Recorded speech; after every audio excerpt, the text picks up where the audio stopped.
गोसोगुदुं थुनफावथाय मोजां मोनग्राफोरनि थाखाय गोनां खौरां अख्रां दा स्काई ए ससियो कालचारेल अर्गानाइजेशननि बानजायनायाव खुंगा 8थि बुरखां दिन्थिगासे थुनफावथाय बादायलायनाय खुंनो साखाफारा तामुलपुरनि बानगुरि सोरजिनि फुंखा फोथाराव फैगौ 20-21 आरो 22 फेब्रुआरि 2026 इं खालारखालि सानथामनि हाबाफारिजों खुंजागोन 8थि बुरखां दिन्थिगासे थुनफावथाय बादायलायनाय खुंगा 8थि बुरखां दिन्थिगासे थुनफावथाय बादायलायनाय खुंगोनखौ लानानै कक्राझाराव आफादगिरि एम अख्रां बर' बानजाय आफादगिरि कअर्डिनेटर जितुमनि बसुमतारी आरो कनभेनर प्रियाजिता बसुमतारीनि खौरांमेल खुंगा 8थि बुरखां दिन्थिगासे थुनफावथाय बादायलायनायनि देरहासार बान्थाफोरा जाबाय साबसिन थुनफावथाय 44,444 रांजों लोगोसे मान बिलाइ नैथि साबसिन थुनफावथाय 33,333 रांजों लोगोसे मान बिलाइ थामथि साबसिन थुनफावथाय 22,222 रांजों लोगोसे मान बिलाइ आरो गोबां जर'खा थाखोनि बान्थाफोर दं अख्रां दा स्काईनि बानजायनायाव 8थि बुरखां दिन्थिगासे थुनफावथाय बादायलायनो गोसो गुदुं सुबुंफोरा नैबे जानबुं नं 7399409826 आव आबुङै खौरां लानो हागोन।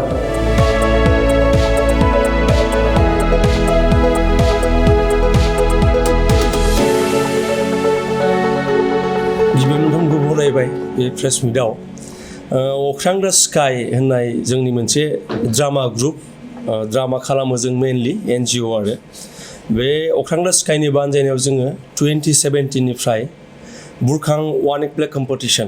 माने बुरखां दिन्थिगासे थुनफावथाय बादायलायनाय खुंबोगासिनो दङ देग्लाय जोङो बोसोरनै थाद'दोंमोन गेजेरावनो देग्लाय जों जागायफिननो नागिरदों बेखौ देग्लाय खुंगा 8th एडिशन आरो बेखौनो फोसावनो थाखाय जोङो नैबे माबाखौ लिंदों आरोखि प्रेस मिटखौ लिंदों बयखौबो जों बरायबाय बे देग्लाय खुंगा 8थि बुरखां वान एक्ट प्ले कम्पिटिशना 20 फेब्रुआरिनिफ्राय जागायगोन सानथामनि हाबाफारिजों 20, 21, 22 फेब्रुआरि बेखौनो फोसावनो थाखाय बे प्रेस मिटखौ लिंदों जोङो आरो बायदि मैया बाथ्रा दंबावो बेखौ आं बुंनोसै दा आंजों लोगोसे दङ बे माबायाव आङो ग्रुपनि प्रेसिडेन्ट अर्गानाइजेशननि ड्रामा ग्रुपनि ओमफ्राय थांनाय जागायजेननायनिफ्रायनो जोङो नारा नाथा नांथाबबोदों जितुमनि बसुमतारी मेडाम दङ बिथाङा देग्लायनि जा कम्पिटिशन बेनि क'अर्डिनेटर बिथाङा जा आरसि दङ आरसिनि क'अर्डिनेटर बिथाङा ओमफ्राय बिथाङा कटन इउनिभार्सिटिनि एसिस्टेन्ट प्रफेसर ओमफ्राय ओरैहाय दङ जोंहा प्रियाजिता बसुमतारी कनभेनर चिफ कनभेनर माबानि बिजनिनि प्रियाजिताया एन्टारप्रेनार ओमफ्राय जोङो जयैनो थांनाय गोबाव समनिफ्राय बयनिबो हेफाजाब लानानै बेखौ खुंबोगासिनो स' बिथांमोननि दैदेननायाव मोजाङैनो जालांगोन होननानै आं आसा खालामदों दाना बेनि सोमोन्दै जाफोर मेन टपिक दं आरो आं बेखौ माबाग्रोनायदों आङो मेडामखौ दे प्रियाजिता आं बिथांखौ नेमखान्थिफोरखौ एसे जों माबागोन आरो बेखौ दाहाय होगोन खिन्थु एसे बुंफोरनो होनो थाखाय माबागोन खुंगा 8थि बुरखां दिन्थिगासे थुनफावथाय बादायलायनायनि माखासे नेमखान्थिफोरखौ ओरैनो बुंफोरनानै खोन्थालांनोसै थुनफावथायनि आयदाया जाहैगोन थीमा बर' आइजो न'आव आरो बर' आइजो बाहेराव बेनि सायाव जाहैगोन माखासे नेमखान्थिफोरा जाहैगोन थुनफावथाया 30 मिनिटनि बारा जाथारनांगोन आरो 45 मिनिटनि बारा जानो मोननाय नङा खम जानांगोन आरो 30 to 45 मिनिट्सनि गेजेराव जानांगोन जौसाङाव मोनसे बादायारि हानजानिफ्राय साथाम आरो सास्निनि बारा जानो मोननाय नङा साथामनि खम आरो सास्निनि बारा जानो मोननाय नङा जौसांखौ थुनफावथाय जागायनायनिफ्राय जोबजासिम लांदां दोननो मोननाय नङा देंखोखौ थुनफावथायनि गेजेराव जा देंखोफोर सोनाय जायो बेफोरखौ लाइभबो दामनो हागोन नङाबा ट्रेकजोंबो बेखौ खालामनो हागोन आरो बबेबा मोनसे हानजाया थुनफावथाय दिन्थिफुबाय थानाय समाव बे मोनसे हानजानि उनाव जाय दिन्थिफुंगोन बिथांमोना थागथियारि जानानै थाखानांगोन जौसां साजायनो थाखाय फावथाय जागायनायनि सिगां 20 मिनिट आरो फावथाय जोबनायनि उनाव बोस्रांनो 15 मिनिट सम मोनगोन बेखिनिखौ आं खोन्थाबाय नेमखान्थिफोरखौ माखासे आरो जोंहा सावरायनो गोनां दंबावो बेखौ मेडामा खोन्थासिगोन दानिया आं मिन्थिनो गोनांफोरखौ खोन्थानोसै मुं थिसननायनि जोबथा खालारा जाबाय 31 जानुवारि 2026 मुं थिसननायनि मासुला 999 रुपिस आरो मुं थिसननायनि उनाव मासुलखौ फिदिंनानै मोनफिननाय नङा खुंगा 8थि बुरखां बादायलायनायाव दिन्थिनाय फावथाया बेनि सिगां जेरावबो दिन्थिनाय जानाय नङा जानाङा थुनफावथायनि गुबै बाथ्रा जेखौ सिनopसिस होनो बेखौ 150 सोदोबनि गेजेराव लिरनानै 10 फेब्रुवारि 2026 खालारनि सिगां इमेलनि गेजेरजों हरनांगोन आरिमु साजायनायाव गोनांथि जानाय मुवा बेसादफोरखौ बादायलायनायनि सिगां थागथियारि खालामनानै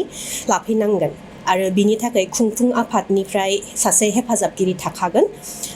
बादायारि हान्जाफोरा दामजुफोरखौ लाबोफानांगोन जानाय लोंनायखौ खुंफुं आफादनिफ्राय होनाय जागोन आरो जुदि हर थानांगौ जायो अब्लाबो खुंफुं आफादानो जागायनानै होगोन महरगिरिफोरखौ लाफानानै मोनसे हान्जाजों गासै 20 सोद्रोमा फैफानो हागोन बादायलायनायनि फिथाइखौ जोबथा सानखालि जोबथा थुनफावथाय जोबनायनि 3 घन्टानि उनाव फोसावनाय जागोन बिनि उनाव देरहासार बान्थाफोर दङ बेखौ थांनाय समफोराव जोङो टटेल 10टा बान्था होयोमोन देग्लाय जों एसे एड खालामफादों आङो बान्थाफोरखौ फरायना होनि साबसिन थुनफावथायनि प्राइज मानिया जाहैगोन 44,444 रुपिस ओमफ्राय नैथि साबसिन थुनफावथाय 33,333 रुपिस थामथि साबसिन थुनफावथाय 22,222 रुपिस ओमफ्राय बेहाय दङ 9,999 रुपिस बेहाय टटेल आरो 10टा केटेगरि दङ केटेगरिफ्रा जाहैबाय साबसिन बिथोनगिरि साबसिन फावखुंगुर साबसिन फावखुंग्रि साबसिन देंखो सामलायगिरि साबसिन आरिमु साजायगिरि साबसिन देलायहोगिरि साबसिन खसाब साजायगिरि 9,990 रुपिस बेफोर माने इन्डिभिजुवेल मोनसे प्राइस आरो ओमफ्राय जों देग्लाय मोननै एड खालामबावदों प्राइस बे जाबाय बिजिरगिरिनि जर'खा बान्था माने जुरि स्पेसियेल जुरि एवार्ड आरो बेनि थाखाय सेम एमाउन्ट 9,999 रुपिस आरो नायगिरिफोरजों सायख'जानाय बान्था अडियेन्सआ जायखौ मोजां मोनो आरो जों एसे भटिं सिस्टेम खालामगोन बेखौ अडियेन्स चइस जाहैगोन आरोखि बे सेम एमाउन्ट 9,999 रुपिस बेनोमोन जोंनि माबानाया मेइन टपिकफोरा आरो आयदानि सायाव एसे जों सावरायगोन ओमफ्राय बायदि एसे एक्टिभिटि थाफागोन जों बेफोर बिराद बेहाय आङो बुंनांगौ होननानै सानथ'वाखै बेफोर माने लकेलि एसे जागोन आरो लकेल मानसिफोरखौ एंगेज खालामनांगोन नालाय थ' आङो मेडामखौ जा जोंनि आयदाया जाबाय बर' आइजो न'आव आरो बर' आइजो बायजोआव थ' बेनि सोमोन्दै इंराजियाव Bodo women at home Bodo women outside in public दा जों नायनो थाङोबा जोंनि समाजखौ बिफा गाहाय समाज होननानै सानोब्लाबो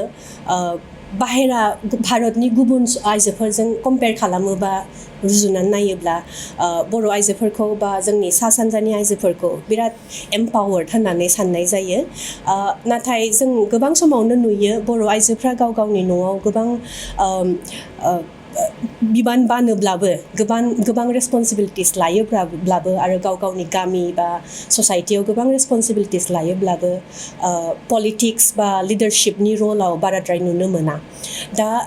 जोङो बे बुरखां 8थि दिन्थिगासे थुनफावथाय बादायलायनायनि गेजेरजों जोङो बे आयदानि सायाव एसे क्रिटिकेल थिंकिं आरो अवेरनेस सोमजिहोनो थाखाय मोनसे आर्टनि गेजेरजों आरिमुनि गेजेरजोंनो जों मोनसे क्रिटिकेल थिंकिं आरो अवेरनेस सोमजिहोनो थाखाय बे आयदाखौ लादों आरो जों सानो गोबां कलेज बा फिसा टाउननि जि बिदिनो क्लाबफोर दङ आरो ग्रुपफोर दङ राइट बिसोरो फैनानै गोबां समावनो आगयनि सिगांनि बोसोरफ्राव पार्टिसिपेट खालामफैखांबाय बे बादायलायनायाव दा जों सानोखि बे आयदानि सायाव बर' आइजोआ न'आव गोबां बिबान लायोब्लाबो बाहेरायाव मानो नुजाया बा नुजायो ना नुजाया बेनि सायाव मोनसे सावरायलायनाय सोमजिहोनो थाखाय जों बे आयदाखौ लादों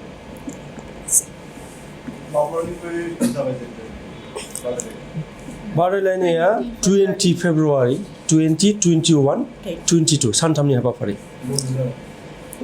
जायगाया जोंना सोरजिनि फुंखा होननानै जों मोनसे मुं होदों जों जेराव नाटक खालामो जोंनि ड्रामा ग्रुपनि मोनसे जायगा दंखायो आरो जों बेहायनो खालामबाय थायो बे जाबाय गामि बानगुरि जोंनि गामिनि नामा बानगुरि तामुलपुर डिस्ट्रिक्ट मेन तामुलपुरावनो तामुलपुरनिफ्राय 4 किल'मिटारसो गोजान जायो आरो गामियाव जागोन बे गामिनि मोनसे आबहावा आरो बे सानाव जागोन प्रग्रामा सानाव मानोना हराव जों माने दासो एसे नाजागासिनो नालाय ड्रामाखौ लानानै दाबो बिराद माबा जाथावबाय जोंनि गेजेराव ओमफ्राय हरावबाथाय बिराद लाइटनि बाथ्रा फैबाय इनफ्रास्ट्राक्चारनि खोथा फैबाय बेखायनो जों बेखौ सानाव खालामो आरो सानावबा जोङो अडियेन्स माबाखौ एंगेजमेन्टखौ मोजाङै मोनो जेनेबा आलासिफोर फैयोबा बिदि दाब दाब जायगानिफ्राय हरावबा बिराद एक्सपेन्सिभ मोनसे माबा जाहैयो कारबार जाहैयो बे बादायलायनायाव बाहागो लानोबा नोंथांमोनजों माबोरैहाय सुलाद खालामनो हागोन बेहाय माबा फन नाम्बार दङ फन नाम्बारखौ दा नोंथांमोननो होगोन नैबे माबाखौ इमेल आइडिबो मोनसे इमेल आइडिबो होनाय जागोन आरो नैबेखौ जोङो दाहाय नोंथांमोननो माबाखौनो रानगोन जइन फिस 999 रुपिस बे जइन फिस आरो जइन फिस लानायनि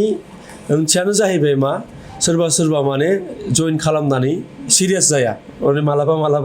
माबायो आरोखि केन्सेल जायो फाइनाल टाइमाव आरो बेखायनो जोंहा प्रिपारेसननि बाथ्रा थाहैबाय नालाय प्रिपेयार खालामनांगौ जायो स' बेखायनो लास्ट डेट मोनसे होदों लास्ट डेटआ 31 जानुवारि ओमफ्राय 22निफ्राय माबाया प्रग्रामा जागोन जायफोर टिमफोरा पार्टिसिपेट खालामदों बिथांमोननि थाखाय माबा क्राइटेरिया थागोन नामा जे रेकगनाइज टिम बा जायखिजाया टिमफोरा रेकगनाइज जानाङा माने बे अख्रां द स्काई बे जि ससिय' कालचारेल ग्रुप आरो जायनि गेजेरजों जों थुनफावथायनि मोनसे कालचार क्रिएट खालामनो नागिरदों बिनि गिबि थांखियानो जाबाय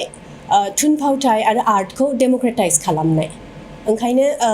बिराद रेकगनाइज जायाबाबो जायो कलेजनि ग्रुप्स स्कुलनि ग्रुप्स टाउननि फिसा ग्रुप्स बेफोरबो बयबो फैनानै पार्टिसिपेट खालामो दा थियेटार नायनोबा थुनफावथाय नायनोबा गिदिर टाउन बा सिटियाव थांनांगौ जायो खिन्थु बे थुनफावथायनि थाखाय गामियाव थांनांगोन गामिनि मानसिफोरनि गेजेरावनो दिन्थिनाय आरो मानसिफोरनि गेजेरावनो खालामनाय जागोन बे मा खावलायनो लुबैयो जोबथायाव जिहेतु थुनफावथाय मोजांफ्रा रायजो राजाफोरनिसिम जोङो स्पेसियेलि टिमफोरखौ जोङो हांख्रायगोन फै नोंथांमोना बाहागो लाफै रोंगौथिखौ दिन्थिफै जोंनि थांखियानो बेनो मेडामा एसे बुंखाबाय आरो जों प्लेटफर्म होनो नाजागासिनो थांनाय गोबाव समनिफ्राय माने जोंनि जायफोर लकेल आर्टिस्टफोर जोंनिनो माबा जायफोर गामियाव दङ गामिल' नङा आरो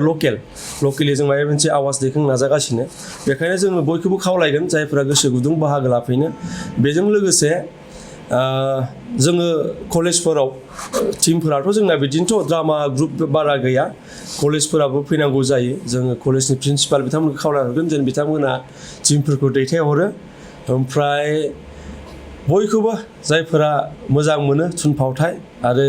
बायदि मैया एसे डिसकासनबो देग्लाय सोलिगोनदां जोंनि गेजेराव बेफोर टपिकखौ लाना आइजोनि जायफोर माबा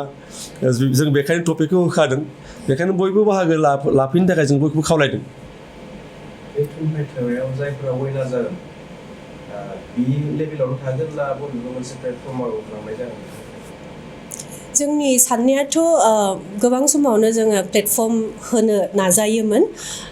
खिन्थु जों साननाय बायदि खालामनो हाथ'वाखै दाबो थुनफावथायनि खोथा सानोबा जेब्लाबो फाइनान्सियेल खोथा फैयो फाइनान्सियेल कुवेसन फैयो आरो जोंनि गथ'फ्रा मोनसे बेफोराव पार्टिसिपेट खालामनानै उनाव साख्रिया मा जागोन बा प्रफेसना मा जागोन होननानै गोबां समावनो बिसोरो ओंखारलाङो खिन्थु जायफोर इन्टारेस्टेड जोङो 2016आवमोन नामा 17आव जोङो सम एसे सिटिफ्रावबो गुवाहाटिफ्रावबो जोङो ड्रामा देखायनो नाजायो आरो बिनि गेजेरावनो जुदि जों मोजां सोरखौबा सिनायो मोजां एक्टर मोजां एक्टिं रोंनाय जों बिसोरखौ सायख'नानै जोंनि बे मेइन प्लेटफर्माव लांनो नाजायो बेखौनो जों साननानै दोनबाय आरो दाबो नेक्स्ट प्रजेक्टनि थाखायबो जोङो बिदिनो सानगोन कि जाय मोजां एक्टिं खालामो प्राइज मानियाथ' दंखायो खिन्थु जोङो जोंनि गिदिर प्लेटफर्मावबो लांनो नाजागोन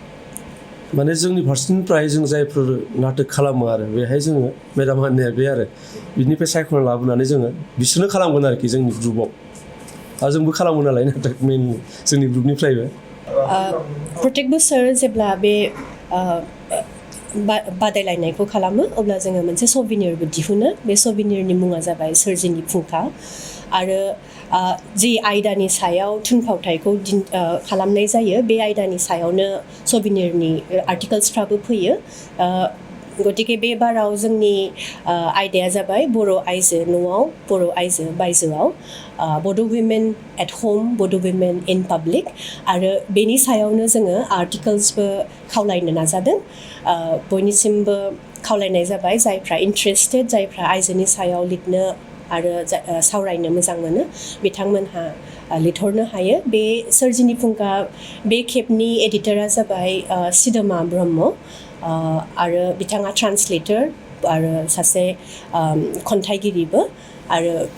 जोंनि लास्ट डेटआ साबमिशननि लास्ट डेटआ जागोन 10 फेब्रुवारि 2026 बिनि सिगांनो बयबो जोंनि इमेल होखानाय इमेलाव हरनो हागोन 90 बुरखां थुनफावथाय बादायलायनायजों लोब्बा लाखिनानै बेखौनो बुंदेरबावनो नागिरदों कि जोंना एबारनि टीमा बर' आइजो न'आव आरो बर' आइजो बायजोआव नालाय बिनि सायाव माने जों बयबो मिन्थिखायो जोंनि समाजा मा बिफा गाहाय समाज भारतनि गुबुन गुबुन जेरै समाजफोर दङ बेफोरबायदिनो जोंनि समाजाबो बिफा गाहाय समाज ना बाट होनब्लाबो जोंनिया मा होनो बर' समाजा बिफा गाहाय समाजब्लाबो जोङो ओरैबायदि अपारेट खालामो माने बिफायानो गासिबो रलखौ प्ले खालामजोबो बे नङा बिफायानो गासिबो डिसिसनखौ लाजोबो बे नङा जोंनि समाजा बर' आइजोफ्राबो न'आव माने गोबां माने डिसिसनखौ लायो बर' आइजोफ्रानो न'खर सालायो ना बिनिफ्राय फिसा फिसा अमा फाननानै दाउ फाननानै बेफोरबायदि रां खामायनायबो जों नुनो मोनो बर' आइजोफोरखौ बाट जोंनिया दा मेन जायखौ जों हाइलाइट खालामनो नागिरदों बे जाहैदों जोंनि बर' आइजोफ्रा न'खरखौ एफा मोजाङै सालायो ना बाहेरावबो ओंखारो होनब्ला जोंनि बर' आइजोफोरनि बाहेराव खामानि मावनायफ्रा मानो हाइलाइट जाया बा जोंनि बर' आइजोफ्रा मानो बे गामिनि लेभेलसिमल' खामानि मावनानै गोजौ लेभेलसिमाव थांनायखौ जों मानो खम नुनो मोनो बेखिनिखौनो जोङो हाइलाइट खालामनो नागिरदों जाहाथे जोङो बे ड्रामा कम्पिटिशननि गेजेरजों बे थुनफावथाय बादायलायनायनि गेजेरजों जाहाथे जोंनि बयनियावबो बे मोनसे क्रिटिकेल थिंकिंआ सिखारो बेखिनियानोसै लोगोसे मा होनो बिसम्बि मोनसे जों दिहुननो नागिरदों सोरजिनि फुंखा जाहाथे गासैबो ड्रामा मोजां मोनग्रा लिरनो मोजां मोनग्रा गासैबो बेयाव ज' जाफैनो हायो जायफोरा थुनफावथाय खालामनानै मोजां मोनो बिसोर बे थुनफावथायाव बाहागो लाफैनो हागोन आरो जायफोरहा थुनफावथाय खालामा जायफोरा थुनफावथाय नायनानै मोजां मोनो बिसोरबो फैनो हागोन प्लास जायफोरा लिरनो मोजां मोनो बिसोरबो बेयाव बाहागो लाफैनो हागोन बिसम्बियाव आर्टिकेल हरनो हागोन सभिनियराव बेखिनि